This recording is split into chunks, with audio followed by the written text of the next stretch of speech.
Hey, everybody, this is Joe Thueson with the AVA Movement Podcast. I'm here with our guest today, Stan Spry, who's a movie and television producer and recently was the producer for Monsters of California, as we all know, directed by Tom DeLonge from To the Stars Media. Welcome, Stan. Thank you for joining. Thanks for having me, man. Glad you got to watch the movie finally and liked it enough to want to have me talk about it. Yeah, it was great. Sure, we'll get into all the goodies here. So yeah, you and I first met a while back. I think we kind of more like I would say two ships passing in the night, perhaps at the Minneapolis Angels show.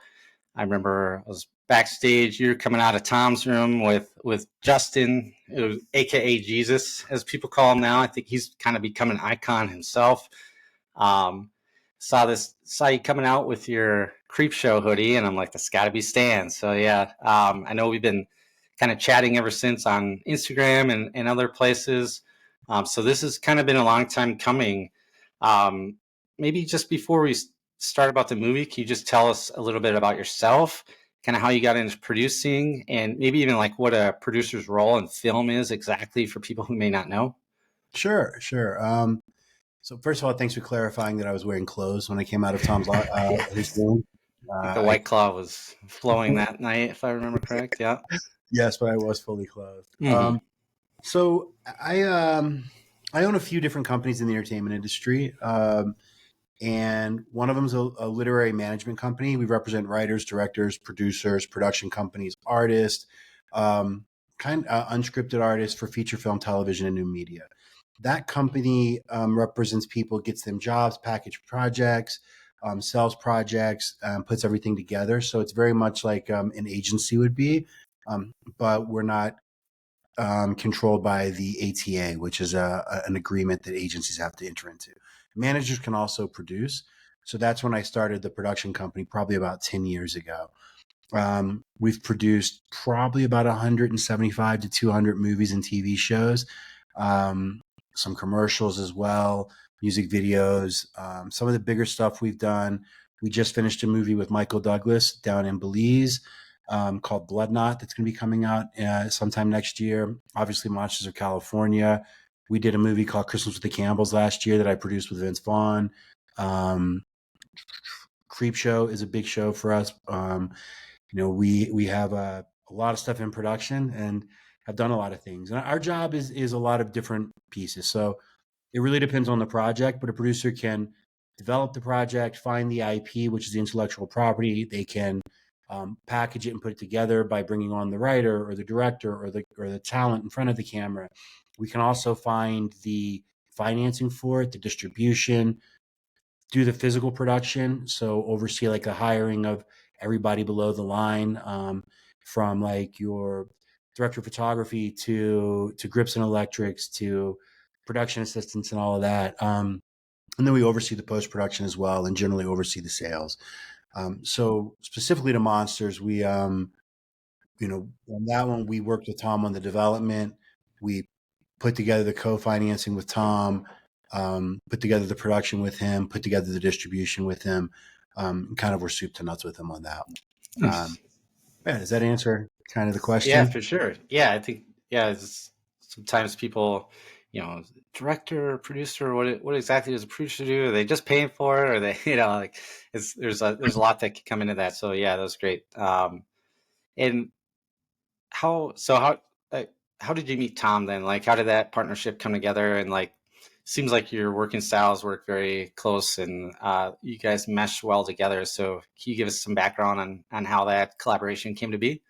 Yeah, it's kind of a funny story. I was At the time I was living in Manhattan Beach. This was maybe 8 years ago, 7 or 8 years ago, and I was driving up to my studio in Hollywood, and I was listening to one of the Angels albums, and the song I can't remember what the name of it was, but it's like every day I wake, I tell myself a little harmless lie, the whole wide world Sure. is mine. Yeah. And I was like, God, I love this. Like, how is this guy not working in movies and like writing scores for the entertainment industry? Because I've always been a fan of Blink and of Angels and Airwaves, so much so that my wife actually walked down the aisle to the adventure. So I was driving, and that song just kind of epitomized a lot of like what I believe in life, which is that you can kind of do anything, and there are no limits if you put your mind to it. And as I got to know Tom, I realized him and I have very similar beliefs.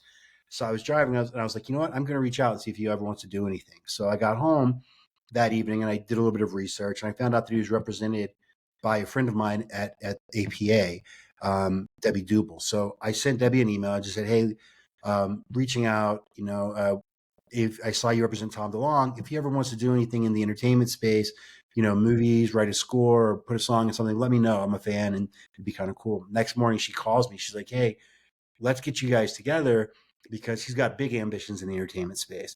So Tom and I met. I read his script. I saw his short film that he did, the Poet Anderson thing. Saw a couple of things he directed on the music video side, and we met up, and we just, we had a great first meeting at my studio. And I was like, he's like, this is the movie I really want to do. And he gave me a script for what was the precursor to Monsters of California.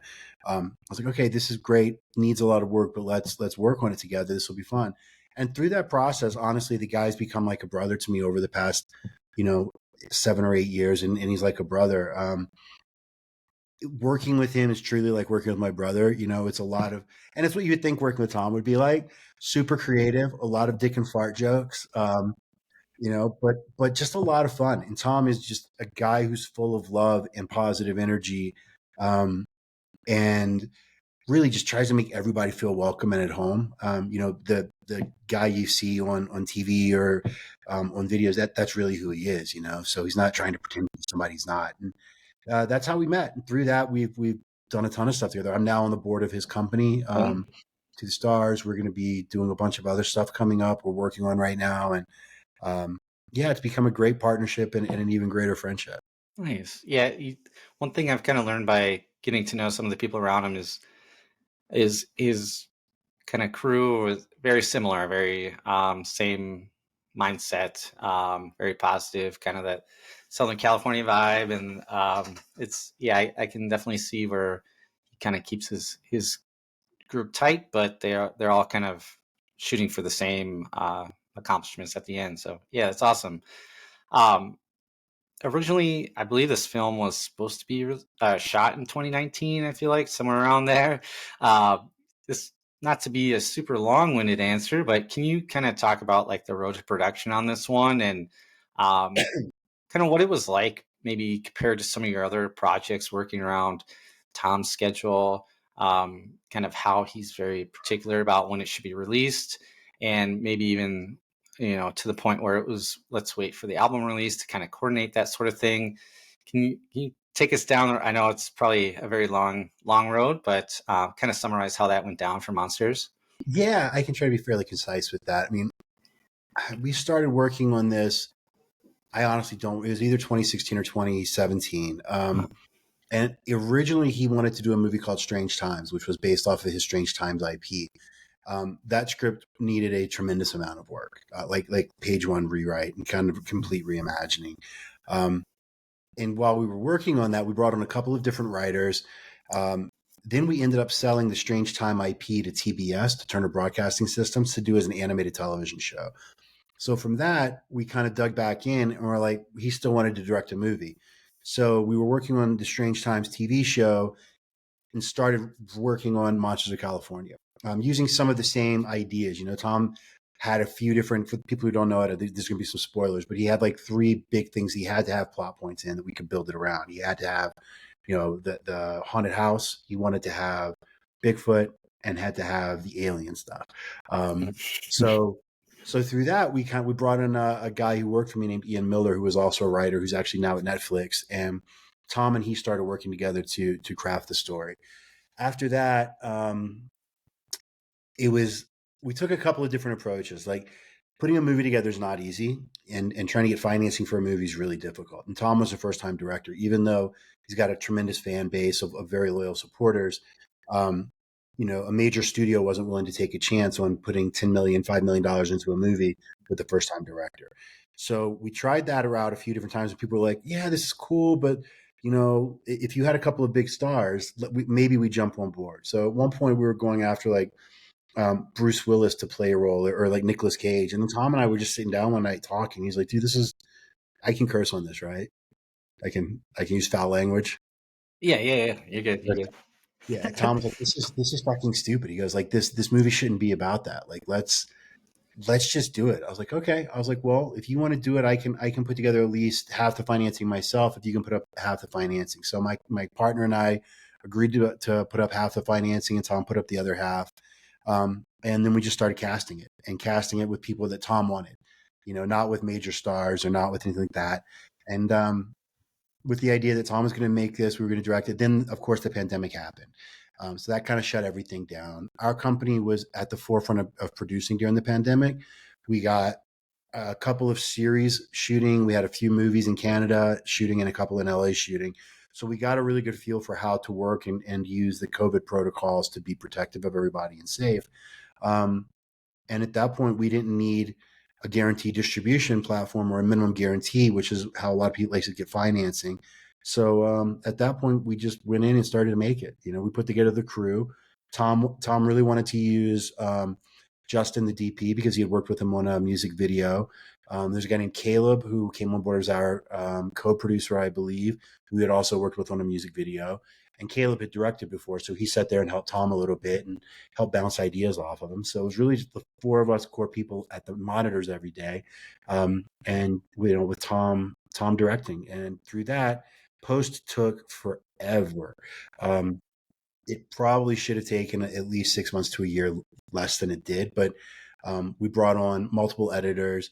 Tom is very particular about post. Like when he writes a song, it's not like he sits down and writes a song and then releases it the next day, right? He works it, reworks it, and doesn't release it until he feels good about it. And it was the same process that we went through with this movie. So once we got into post, then we went through the process of shopping for distributors.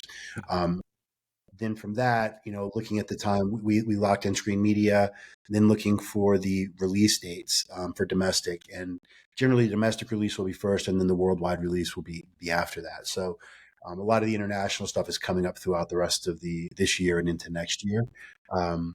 And that's kind of what took some time. When we looked at like when the best time to release it was, a summer release didn't make a lot of sense because this is kind of a sci-fi movie. And during the summer, you're really up against like the big blockbusters, like the Barbies and Sure. the Oppenheimers. Some people were like, let's push it to Christmas, but that made absolutely no sense because Christmas people go to see Christmas movies. So, we kind of fell into the Halloween space. And also that's when Tom was going to be wrapping up the tour and wrapping up the album. And that had always been his mindset, right? Like, let's see if we can like kind of stack all of this stuff and create momentum and let Sure. the fans have a lot to go see and enjoy. Yeah, I'm sure the Blink reunion definitely helped as far as getting it out there to the general public. So yeah, it makes a ton of sense why it happened. So you kind of touched on it a little bit already, but there's it felt like a very tight timeline for the actual filming. I kind of remember it was like I think Tom may have even said like we did this in I don't know however many days. Like we basically shot an entire film. You're in the middle of a pandemic. Um, I guess were there any like specific stories or times that you had to just think completely out of the box compared to what you're used to, and maybe even thought this might not happen because this is just way too tough to do right now? Yeah, I mean, I don't think it was Tom and I don't have that kind of mindset of like this isn't going to happen. Very much in the we're going to make it happen mindset. But there were a few different times where we had issues that we had to figure out on the fly. Like we did not have a lot of money. I saw a couple of articles that people were like, "Oh, this was between 10 and 15 million," and they're not even close. Like it was not remotely that. We shot in 20 days, and we had a couple of locations fall out, but we were fortunate that we found our core locations in LA. We actually looked at taking a step back. We looked at a few different locations for this. At one point, we were going to shoot in Winnipeg. Tom and I actually went up to Canada and did some location scouting there. Found some great places to shoot the movie, but due to the pandemic, we decided let's shoot it with a smaller crew and shoot it in Los Angeles with some B unit stuff down in Encinitas and Sure. in San Diego. So yeah, I mean we had one situation where one of our guys tested positive for COVID on set. So everybody kind of panicked about that. We sent him to a secondary testing because the on-site testing isn't perfect, especially the early days of COVID. Mm-hmm. So everyone was kind of freaked out. That cost us about a half a day, but then come to find out the guy didn't actually have COVID. So that was great. Um, we spent 3 days shooting the haunted house stuff. And that probably could have taken 5, to be honest with you. So there was a little bit of that we felt rushed, and those were completely overnight shoots. So we wouldn't get to set until like 5 p.m. and we would leave at like 7 a.m. But to Tom's credit, like he kept the crew just fully excited and happy and telling stupid stories throughout, like in between setups and stuff. And he would have people crying, laughing. So it was once we got into the physical production of it, there was no fear that we wouldn't finish it. It was just a lot of solving problems, and we shot the desert stuff up in, I think, like Simi Valley, up in the pretty far drive. It was definitely over an hour drive, and that was gnarly. And at one point, some of our crew guys were like, "Look, this is exhausting, and we're not going to be wrapping until the morning." So, we looked at our measly little budget, and Tom and I had to make the decision to put a little bit more money into to put the crew up to keep them safe and keep them happy. But to the crew's credit, they were all great, really an exceptional crew, from Justin and his team, in the camera department, to the art department team, Grip and Electric. Everybody really showed up. Stunt guys were great. The practical effects were a lot of fun. Like, I'm sure at some point you'll see some behind the scenes, but when we did the UFO, the one at the very end of the movie, Mm-hmm. Tom had the idea to use some lights from his concerts, and we held that Oh up from a yeah. giant crane. And his brother-in-law, Dominic, who's a tour manager for Muse Yeah. and for Incubus, kind of helped put that whole thing together. So we had guys coming up from Awesome. San Diego to come up and actually hang this giant trestle of lights that they could control from this crazy sound, and make this thing look like a UFO. And then our stunt guy pulled Jack, the lead actor, up off the crane and like pulled him into the thing. Wow. So So he's just getting pulled right up in that scene. yeah, he was Funny. literally getting That's pulled not like up. So, special and Tom wanted effects. to do as much practical as he could too. So, we Nice. pulled off, for our budget. We pulled off a tremendous amount. And to Tom's credit, a lesser director wouldn't have been able to do that. Sure. Yeah, it was visually stunning. I thought, like the actual cinematography and all that, and the sound was great. So I was very surprised as a fan, watching it. I was able to see it in the theater, and it was amazing. It was like a real life movie. You always like it is, but until you kind of see it, you're always like, wow, this is a real life movie. So yeah, it came across great That's on the funny. screen. We did a private screening down in San Diego for Tom's friends and family. Mm-hmm. And Jimmy, Tom's manager, Yep. came, and he pulled me aside afterwards. He's like, "Bro, holy shit, that was a real movie." He was, "I was not expecting that." He's like, Yeah, "I was expecting like some student film quality," because that was like a real right. production. Like, yeah, Yeah, I no, mean, it's nothing, great. far from perfect, but again, for what we had, Tom did an incredible job, as did the cast and crew. Yeah. So, yeah, speaking of the sound, I guess, and the score particularly, especially as Angels and Airwaves fans, we all know the talent that Elon brings to the table. Um, was was that selection for the score? Was that always Elon, or was that kind of did you guys have some other people come in, and was there any like sort of vetting process on your side as a producer to say, well, I get that he's your band member, but like, can he actually do this? Or was it more so Tom just saying like, hey, trust me, he's got it? How did that whole thing go? I mean, we knew it was going to be Alon and his brother Aaron, who was the Sure. engineer from the very beginning. That's what Tom wanted, and who am I and my partner to question Tom's musical taste? Yeah. Right?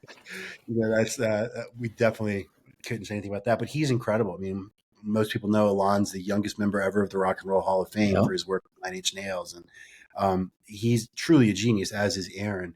And Tom worked on it a lot too. Tom is, he's not a typical rock star in that he wants to take credit for everything. He actually is very humble about a lot of things. So he did a lot of work on that, but wanted to make sure that Aaron and DeLonge got the credit that was deserved. And those guys busted their butts for it. And Tom had an idea, and he would write like a little thing, be like, I want it to sound something like this, da na na na na, whatever. And then Alon and Aaron would come and figure out how to do that.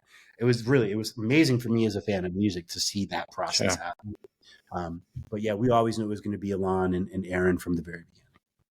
Yeah, I think it helps too that Alon's other bandmate is one of the best movie scorers on the planet, right? Trent Reznor. So I feel like some of his score, you can kind of almost hear that influence. I don't know. I haven't asked him personally if it is or not, but I'm definitely imagine he's got a pretty good person to bounce some ideas off of in that scenario. Yeah, for sure. And Tom and Uh, Trent too. And yeah, I think Tom like had ideas from like Spielberg movies or sure.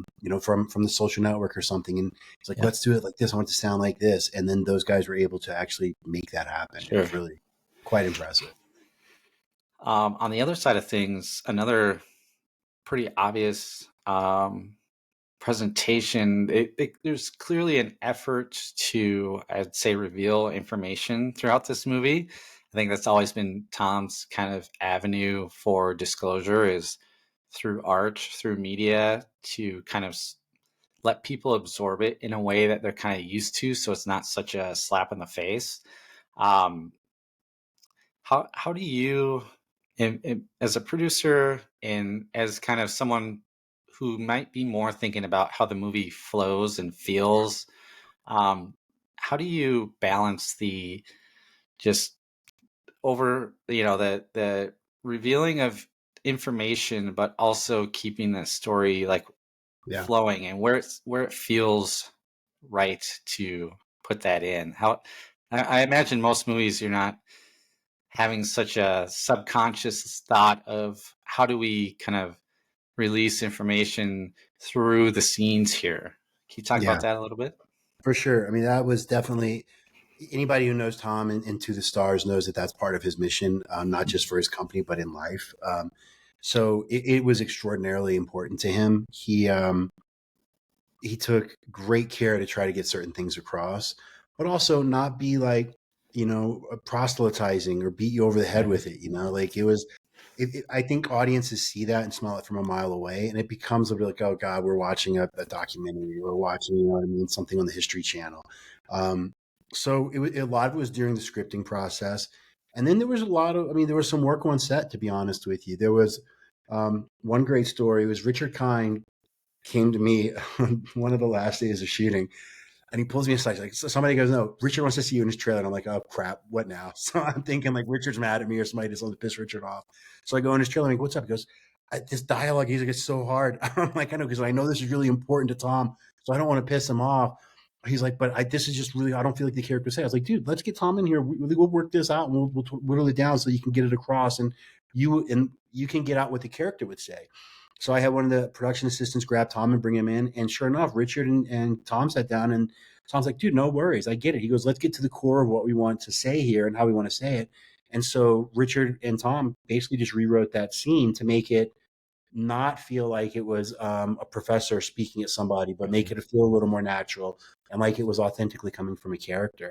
Um, so, with that, we also had to be very careful because, as I'm sure you know, most of the people on Tom's board, excluding me, are people with like security clearances and have worked within the government and stuff. And so he's got to be careful what like he says and make sure he's not saying anything Sure. too stupid, or too against like what his company's beliefs are, or anything like that. So we had a specific vetting process too, where we had to make sure, Tom's company was looking at it, making sure we were saying things properly and not saying anything that would piss off too many people. Yeah.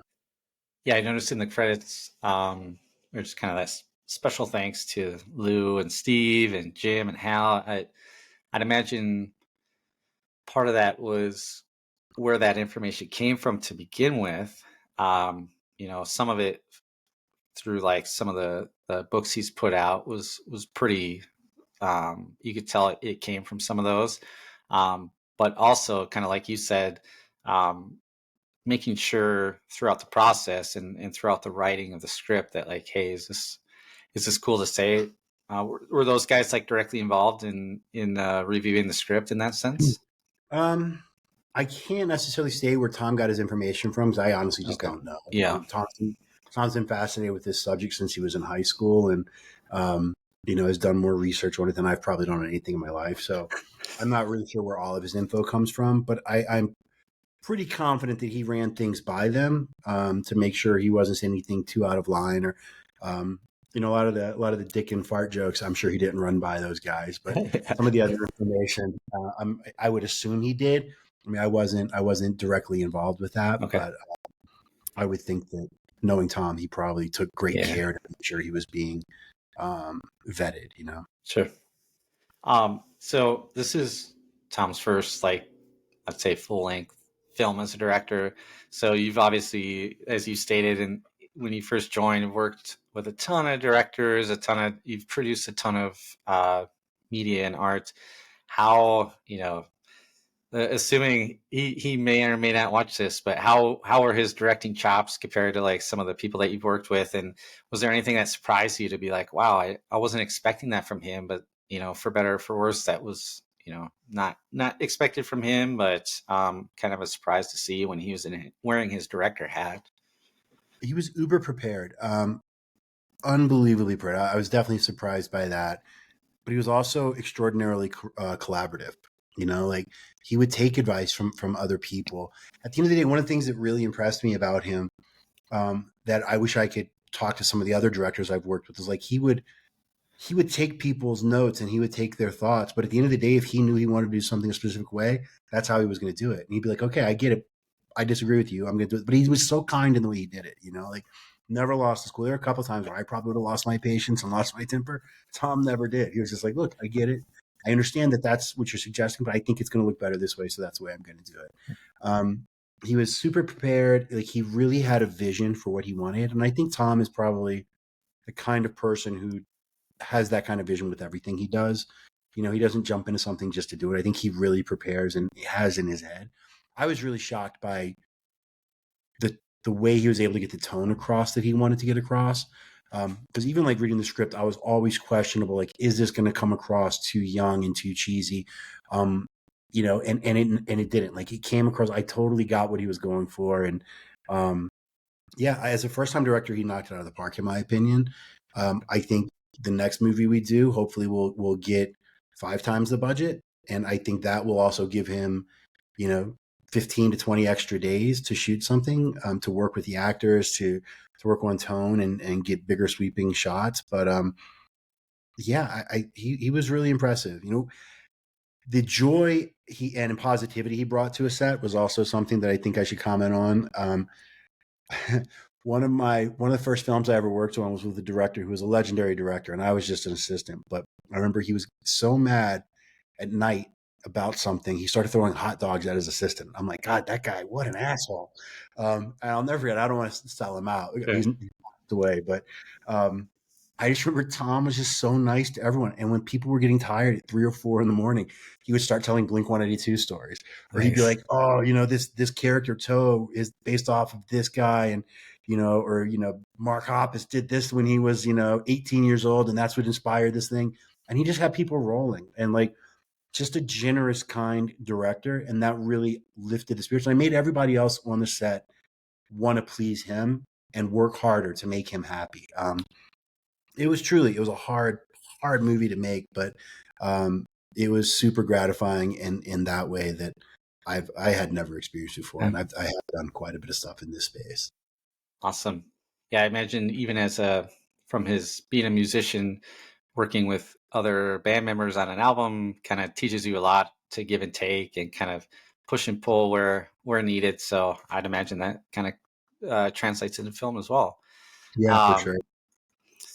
So kind of, I know you mentioned like the tone. That's actually a great segue to the next question is, this kind of felt also, apart from everything else that he was trying to get across, kind of like a love letter to Southern California and Encinitas, right? Like the aesthetics were very, you know, Tom but also just kind of the sea and the surf and the all the, like the color palettes were very kind of Southern California in a sense. Uh, I know you. I think as a producer, you spend quite a bit of time like scouting locations. You brought it up prior. Um, were there kind of difficulties with that? I know, like during the pandemic and in booking. I know you mentioned possibly doing it in Canada, but can you just kind of talk us through like how the scouting location scouting process works for you as a producer and trying to kind of match that up with the director's aesthetic that they're trying to go for? For sure. So, back to him a little bit, he always had a very clear vision for this, and he like put together mood boards and director boards. And working with our DP Justin, he also, they came up with some of this stuff together. Like, oh, this color palette would work for this scene, or this would work here. Um, the scouting process was like, we break down the script. You look at all the different locations you need. You have a location scout who goes out and kind of finds a huge group of them, and then you narrow them down. And then it was me, Tom, Justin, Caleb, for the most part, who would get in a van. And it was actually the pandemic, so we were actually probably driving separately at that time, but driving all over the place to go look at all the different locations. Shooting in LA really helped, and then the B unit stuff down in San Diego really helped. But that's ultimately one of the reasons we decided not to go to Canada too. It was too hard to emulate that specific look that Tom had. And because it is very much a love letter to Southern California and very much inspired by his youth and his friends, um, it was good that we shot here and we found everything we needed. Like, I'm trying to think. One of the tough places we had to find was that hangar at the very end where the other UFO is sitting, with the escape scene. And then Tom was just like, what would be really cool? We did this video for Blink and we shot it somewhere down in Orange County. I'm like, well, let's see if we can shoot there. And he was like, I don't know, it would probably be super expensive. And then one of our line producers, Cammie Norton, who's just a master at finding locations and working deals for locations, called, went down, we scouted it. So I was like, this would be amazing. This would be amazing. In the back of my head at that point, I was like, I don't know. This is like, I don't think we're going to get this. But Cammie pulled it off, and we were able to get the location and shoot there. Other than that, the haunted house, was a good find. It was a place we had actually shot before, years ago. The desert stuff was easy to find. Dr. Walker's house, where like his little bunker thing, that was tough, but we ended up finding it.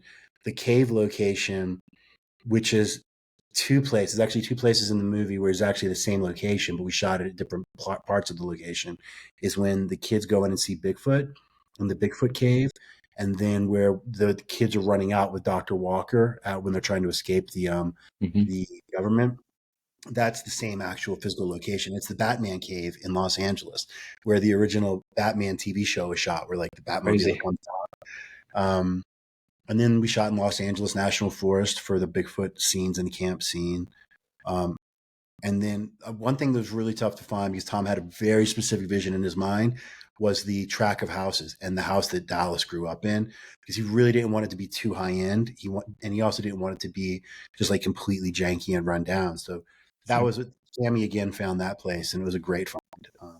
But that's it. And then once you find the location, you talk to the owners of it, you negotiate a deal, make sure it fits in your budget, and make sure you don't break anything. Yeah, right.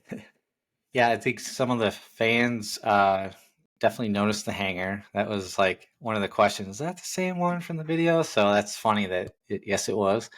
And the first time I saw the houses, it very much reminded me of the house Tom grew up in, right? Like you just kind of share the picture of where everything started in that garage type of thing. And it looked almost exactly like that block, almost to the point where, is that the house? But yeah, so interesting that he had a very specific mindset, and it was very close to the neighborhood he grew up in, it looked like.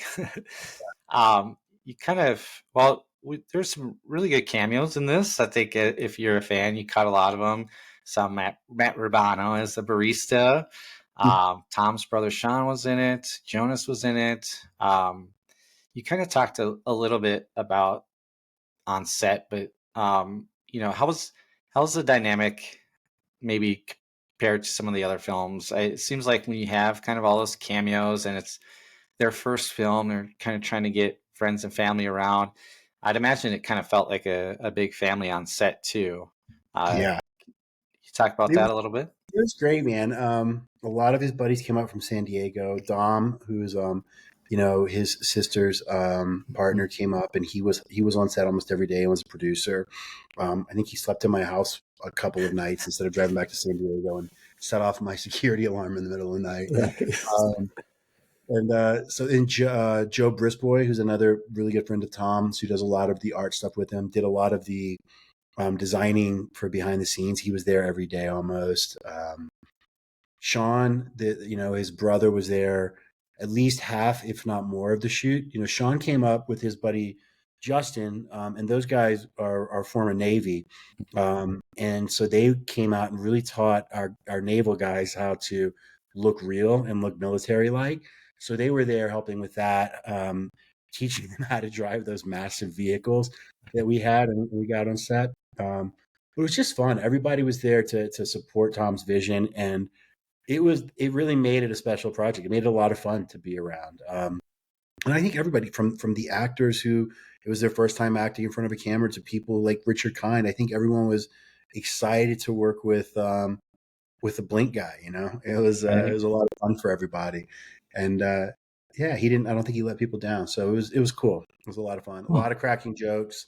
Um, a lot of late nights and people being like, God, this is really hard business, but still doing it like happily and I don't Sure. know, having a really good time. And that doesn't happen in a lot of movies. You're shooting overnights half the movie. You get some cranky crew members and cranky cast, and you know, with the exception of a couple of times, that really didn't happen. Nice. That's awesome. Um, so I think I've kind of been asked to ask this. Is like, what can we expect as far as like kind of physical copy bundles once it's released for purchase? And then I think a lot of people in the UK are anxious to see it. I think you mentioned early on that maybe next year that happens. Any insight you can give us as far as physical release bundles, Mm-hmm. copies, and global distribution? Sure. Physical copies, I believe, in the US are going to be released in December. So the way that the distribution works in this specific case, we did a deal with a distribution company who's also a sales company. So they distributed domestically here in the United States. So they put together the theatrical release with a company called Variance, and then they put together the transactional VOD release. And so those two things came out, and obviously it's still available on demand or transactional VOD on Apple and Amazon, places like that. We're in discussions for SVOD. SVOD stands for streaming or subscription on demand. So that's companies like Netflix, Hulu, Peacock, Max, things like that, where you pay for a subscription and then you get it. We have not closed a deal for that yet. So that window, we're not sure when that's going to happen. Our sales company they just got back, I believe, today from MIPCOM. MIPCOM is the market that happens in France every year. So they were selling the movie into international territories. And what they do when they go to these markets and when they sell the movies, they sell it territory by territory by territory.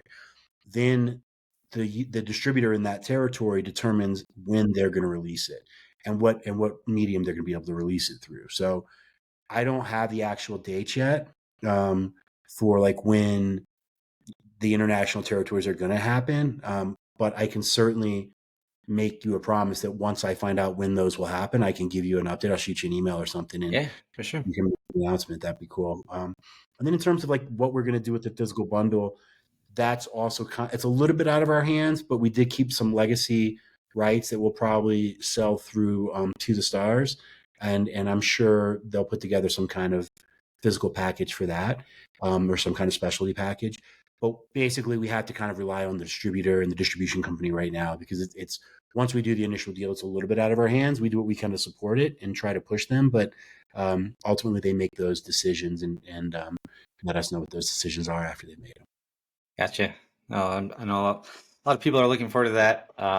Getting some of the interesting to see how those will come out as far as different bundles. I'm sure if it's through To the Stars, they have plenty of things to kind of combine with that, whether it's T-shirts or um, maybe figurines one day. I don't know, action figures. Never know. Um, so last question here, and not sure how much you can answer on this one, but can you give us any insight into kind of like the upcoming projects that you guys have going on? I know um, Tom's kind of said things like over a dozen films out there or in the works could mean one thing or actual like this is likely going to happen. Not sure if his Blink stuff interferes with that, or if you can kind of work direct like on your own, being now that you're kind of segmented and on the board of directors and all that. I'd imagine that frees that up to not be reliant on what he's doing musically. But can you give us any insight of what might be coming up from you guys? Sure. First, I'll step back and say, like, even when Tom is on tour, like we talk, 3 or 4 times a week and text almost daily. When he's on tour, he gets kind of bored because he's a very active dude, and like most of his day is just spent sitting around. He's got a sound check, which maybe an hour or less, and then he just sits in his room and tries to work, and then he goes and plays. Then he goes off to the next venue. But he's very much always working while he's on tour. I actually find him a little bit more focused when he's on tour because Makes sense. he gets bored, right? Like a lot of sitting around. So we talk constantly. I'm working on a lot of the stuff for him and with him behind the scenes. Let me pull up some of my grids here if you don't mind. We've got quite a few things. I don't know what I can say in terms of like what they are, but I can tell you that one of them is Breaking Bear, which is an animated series that we're producing. It's an adult animated series with Tubi. It's their first ever scripted show. It's from a really funny writer named Julian Nitzberg. I just read episode 7 of that today. We have artwork that has been approved.